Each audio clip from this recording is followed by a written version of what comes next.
Vamos a meternos de lleno en el momento exacto que silenció los cañones de la Primera Guerra Mundial, el armisticio de 1918.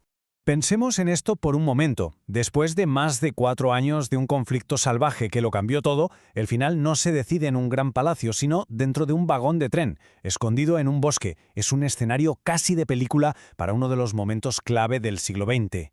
Entonces, ¿por qué justo en ese momento?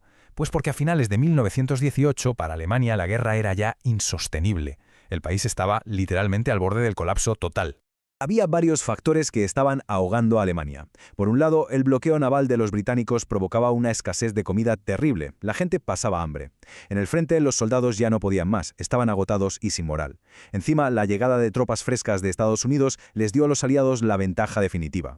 Y para rematar, dentro de Alemania, la población, harta de tanto sufrimiento, pedía la paz a gritos. No había más opción que buscar una salida. Y esa salida fue un armisticio. A ver, esta palabra es clave. Un armisticio no es el fin de la guerra, no es un tratado de paz con todas las condiciones a largo plazo. Es, para que nos entendamos, un alto el fuego.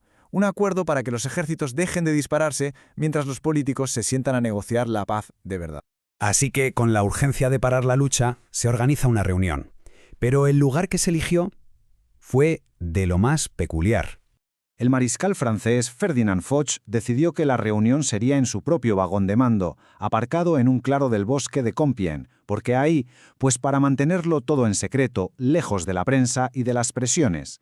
Quería un ambiente tenso, aislado, donde la delegación alemana sintiera todo el peso de su derrota sin distracciones.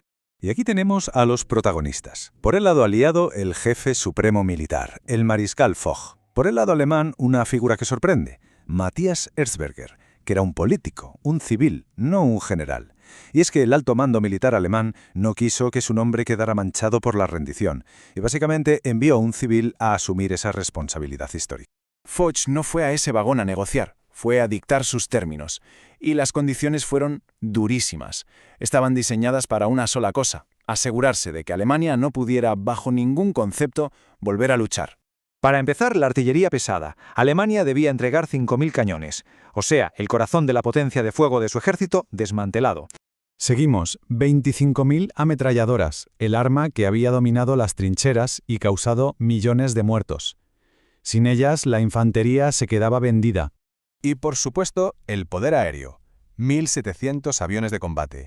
Con esta medida, Alemania perdía por completo el control de los cielos. Pero quizá lo más demoledor fue el ataque a su logística, a su capacidad de moverse. La entrega de todos los submarinos, de miles de locomotoras, de cientos de miles de vagones y camiones, significaba que el país quedaba paralizado.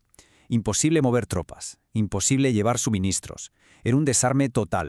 Con estas condiciones ya sobre la mesa, se llegó al momento de la firma, el día que iba a pasar a la historia. Y ojo a las horas, que esto es muy curioso y a la vez muy trágico. El acuerdo se firma de madrugada, a las 5:12, pero se decide que el alto el fuego no será efectivo hasta las 11 en punto de la mañana. Esto creó una situación terrible. Durante casi 6 horas, con la paz ya firmada, se siguió combatiendo y muriendo gente.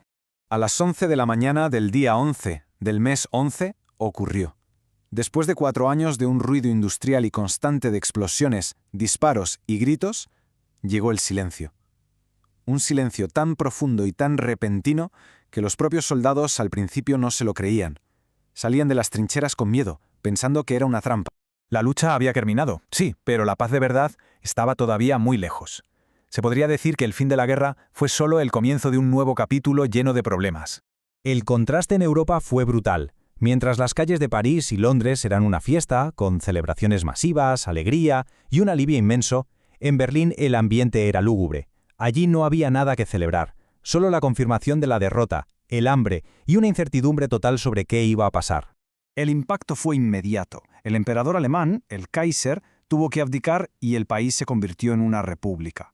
Además, una cláusula muy dura. Solo los prisioneros de los países aliados fueron liberados al momento. Los alemanes tuvieron que esperar. Y como el armisticio era temporal, tuvo que renovarse hasta 3 veces, manteniendo la tensión en el aire. Y aquí está el punto crucial. El armisticio solo paró los combates. Fue la antesala del famoso Tratado de Versalles, que se firmaría meses después, en 1919. Y claro, ese tratado, el que sí fue el acuerdo de paz definitivo, impuso unas condiciones durísimas que se basaron en las que ya se habían dictado en aquel vagón de tren. Así que nos queda una última reflexión. El armisticio de 1918 consiguió su objetivo principal, que era silenciar los cañones. Eso es un hecho. Pero, con unas condiciones tan aplastantes y un final tan desigual, ¿estaba poniendo las bases para una paz duradera o, sin saberlo, estaba sembrando las semillas del siguiente gran conflicto?